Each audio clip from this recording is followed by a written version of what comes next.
इसी तरह अपनी लड़कियों को भी समझा कर रखे कि उनके साथ अच्छा सलूक करे, बुरा सलूक न करे, बल्कि प्यार मोहब्बत से रहे। मैं हमेशा सोचता हूँ, माँ बहनों जरा संभाळो, પોઈન્ટની વાત છે।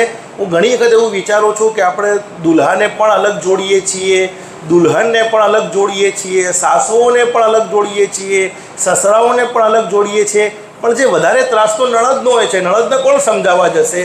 નણંદનો બી કોઈ એક જોડ હોવો જોઈએ। ઘણી વખત મારા મગજમાં આવો ખ્યાલ આવ્યો કે સાસુઓની ઊંચ નીચ વહુ બરદાસ્ત કરી લેશે કે ચલો એ તો મારી સાસુ છે, બરદાસ્ત થઈ જાય, પણ પેલી જે નણંદ આવેલી હોય અને એ હુકુમત કરે ને એ દાદાગીરી કરે, એ કોઈ વહુને બરદાસ્ત થતું નથી।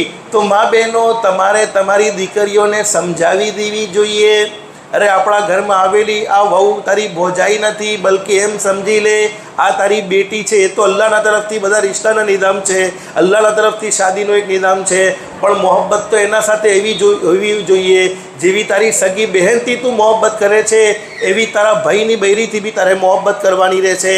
તો નણદો કો સમજાના માँ બહેનો तुम्हारा काम है। તમારે નણદોને સમજાવી દેવાની કે દેખ વેકેશનમાં આવો તો સારી રીતે આવી જા, કંઈ વાંધો નથી, પણ મારી વહુઓના ફળ કાઢવા આવતી हो तो मत आवजे। देखो ये माँ बहन आपको कहता हूँ, आपके अंदर ये कंट्रोल होना चाहिए।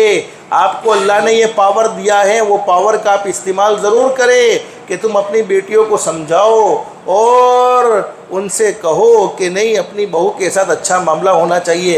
हाँ, तुम्हारी बेटियाँ उम्र में छोटी है और बहू बड़ी है, तो बेटियों को कहो कि देखो भाभी ની इज्जत करो, ભાભીને માનથી બોલાવો, અને તમારી બેટીઓને પણ આ સમજાવવામાં આવે કે ભાભીના સાથે કોઈ ખોટો સલૂક ન કરો।